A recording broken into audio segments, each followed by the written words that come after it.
Hey creative, what's up? It's your girl Jamila and welcome back to my laboratory. The other day I posted this video and I got so today I'm gonna walk you through the process on how you can use your Cricut to make super awesome bling designs like this shirt.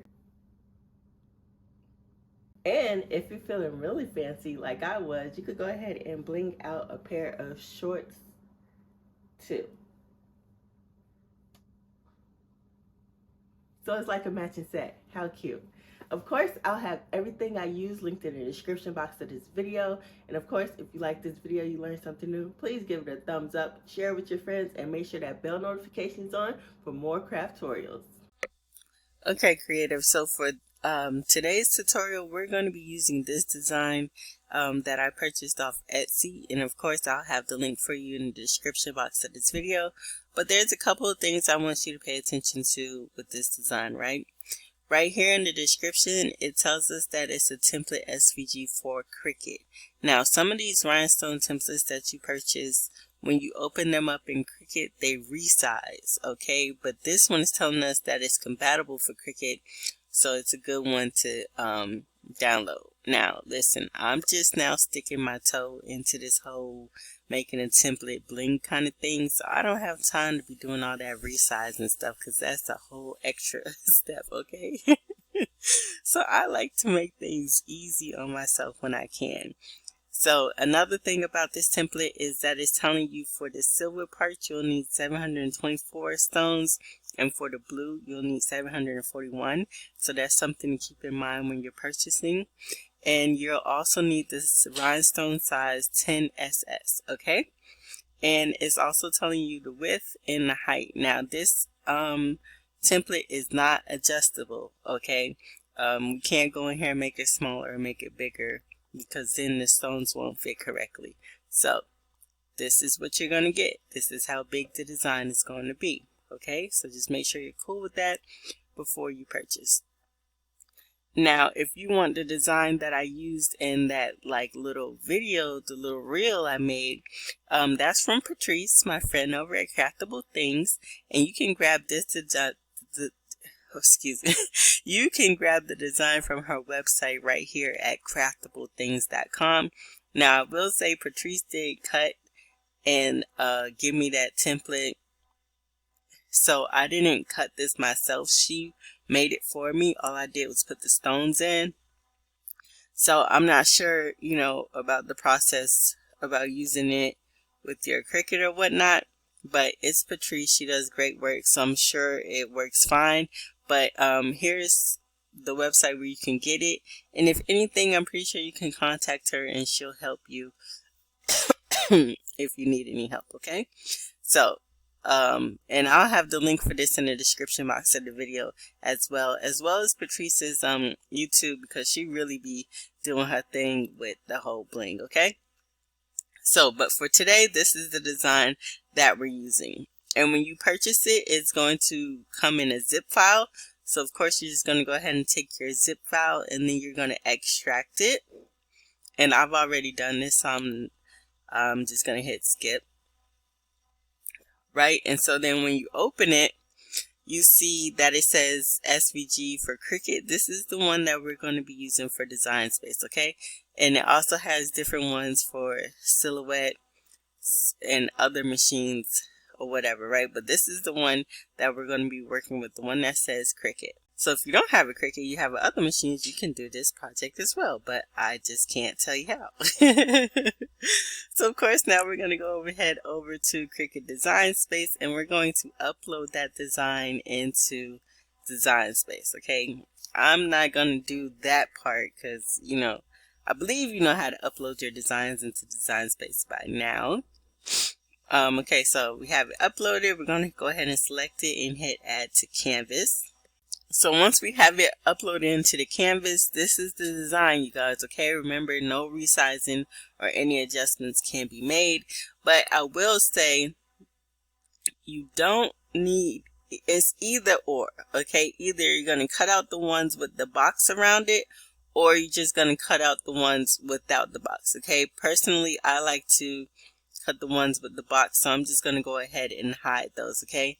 So these two are going to go ahead and cut out. So now I'm just going to go ahead and hit make it. And if you're enjoying this video so far, if you learned something new, please give the video a thumbs up. Subscribe to the laboratory if you're not already subscribed, because all of my tutorials are this helpful and awesome, okay? And make sure you check out the description box of this video, where I'll have all the list of everything I used in this video listed and linked for you guys, okay? Okay, so everything is sorted on the mat. Now, if you cut it with the box, you do need a bigger piece of flock.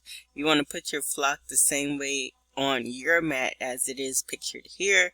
And same thing with the other part. So basically, you're going to be using 12 by 12 pieces of flock, okay? So we have that. No adjustments again. We don't need to mirror anything, guys, okay? So we're just going to go ahead and hit continue. And we're going to go ahead and cut it out.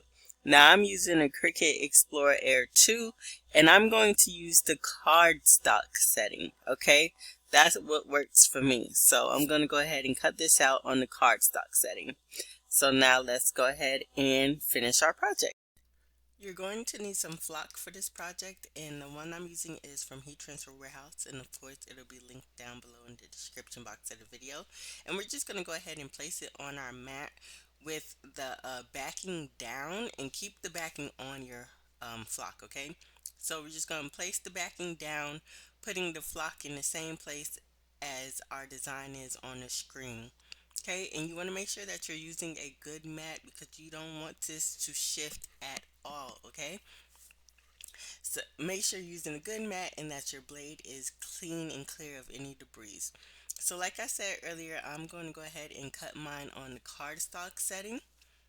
And you want it to cut your flock, but you don't necessarily want it to cut the backing. I mean, if it cuts the backing, that's fine, but it's just a little extra cleaning up you have to do. So before you remove it off the mat, I suggest you peel it up just a little bit to make sure that everything has been cut. And if it has been cut, great, go ahead and remove it off your mat. If not, hit the C button on your Cricut without removing the mat so it can go ahead and cut out again for you. And as you can see, everything cut good, but not all of my dots are peeling off. So you can go ahead and peel these off like individually, but what I like to do is go ahead and take some tape. So I'm using like some heavy duty Gorilla Tape, but you can also use masking tape, and depending on what kind of lint roller you have, that will work as well. But yeah, I just like to go ahead and kind of like act like I'm waxing it, kind of. So yeah, I just put it on there and I peel it off, and it gets multiple dots off at one time versus me having to go in and do everything one by. So now that my design's all cleaned up, this is what it looks like, and I'm just going to go ahead and place it down on my cardstock. Now I'm using cardstock, but I know some people use like those Dollar Tree cutting mats from the $1.25 True. Whatever you want to use is fine, but if you're placing it on cardstock like I am, once it's down, it's stuck, okay? So make sure you place it on there correctly. You want it to be nice and smooth and even, okay, so the rhinestones will be able to be spread out easily. And I'm using some rhinestones from the Baby Booty and from Heat Transfer Warehouse. And of course, everything will be linked in the description box of this video. And now you just go ahead and take your rhinestones and you basically just spread them on there. Okay, so I just like to dump out a bunch, and then I'll go in with this little painter's brush thing and gently kind of rub them in there. I've also seen people use their hands, okay? So whatever method works for you, as long as the stones get into the holes, that's all that matters. And it's also great to have a pair of tweezers on hand, because sometimes there's just a couple stones that you need to fill in by hand that may have got missed with the whole brushing thing. And so yeah, keep you a pair of tweezers on hand, and once you have your design in place, you're going to take a piece of KTM mask and lay it on your design. Now when you're laying it on your design, don't hesitate, okay? Make sure it's the correct measurements and just put it down, okay? And if it's like a super brand new sheet, sometimes they're a little staticky. Just tap it on your shirt or your pants or something, like 1 or 2 times, just to kind of loosen up that clingy statickiness, and you'll be able to just go ahead and place it down on your stones, rub it, make sure that they're on there really good. Sometimes you lose one or two stones and need to go, back in and put a little pressure on it. But other than that, you'll be able to get a clean peel. And I just repeated the same process for my other part of the design. It's cut in two because I'm using two different colors. But of course, I guess you could just cut it all out in one if you wanted to, and just, you know, keep a mental note to do two different colors, or it's your design, whatever you want to do, one color, two colors. It's up to you. There's literally no right or wrong way to bling. Okay, so same thing, I'm just going to go ahead and put my KTM mask on each piece. Now if you wanted to do this and save it for flavor save it for later, that backing that you peeled off, the back part to that KTM mask, you could just put it back on there. Okay, also KTM mask is reusable, so you can use this sheet right here a few times before it actually loses its stickiness. Okay, so after you would put the rhinestones on it and press the rhinestones on your item, take that blank mask and put it back on that backing, and you can use it for your next design.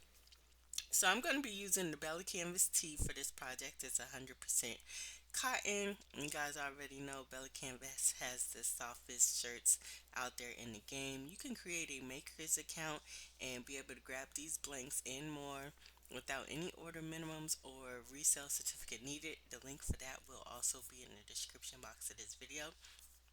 I'm using my H2B front press for this, and I'm using 350 degrees for 15 seconds. And I got that from the directions on the Baby's Booty Rhinestones, which I'm using, and Heat Transfer Warehouse directions said the same thing. Okay, so if you're using different rhinestones, just check the directions. So I wanted to use these burgundy stones, but when I put it on the black, I was like, okay, this isn't going to show that good. So I switched to some gold, which are also from the Baby's Booties, and the crystal ones are still from Heat Transfer Warehouse. So now I'm just going to go ahead and lay everything out. And I did pre-press my shirt and I creased it so I can get that middle crease, so I know where to place my designs. And I'm just going to go ahead and press it and peel it while it's warm, like it's like a hot peel. And I'm just going to go ahead and complete the design. And guys, if you're not already a part of my email list, please sign up. I have a lot of goodies coming out. You'll be notified every time I upload a new YouTube tutorial, and there's some things I'm working on in the future that won't be accessible through YouTube. Okay, some really, really great things, y'all. If you love my tutorials, you're gonna love what I have in store. Okay, so please sign up for my email list, and in the case any of my socials get deleted, I'll have a way to get back in touch with you and let you know where I'm at. Okay, so that link will be in the description box of this video as well. So when I did this shirt, I realized I had some of these Bella Canvas fleece shorts laying around, and I was like, you know what? My daughter isn't like necessarily, she wants to take some pictures, but she says she doesn't want to do the skirt. And I was like, oh yeah, I do have these shorts. So I decided to go ahead and make like this short set. And I think this will also be a great option for guys because we kind of leave them out. Boys kind of get left out. Okay, so these shorts, so I just decided to bling out the shorts with just the grad cap and the year 2024 on them. And I absolutely love the way that everything came out.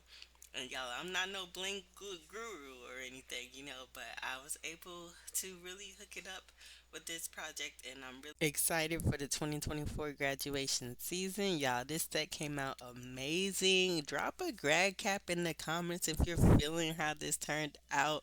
Make sure that you like this video if you learned something new. And as always, guys, thank you so much for watching. And until next time, I'll see you later.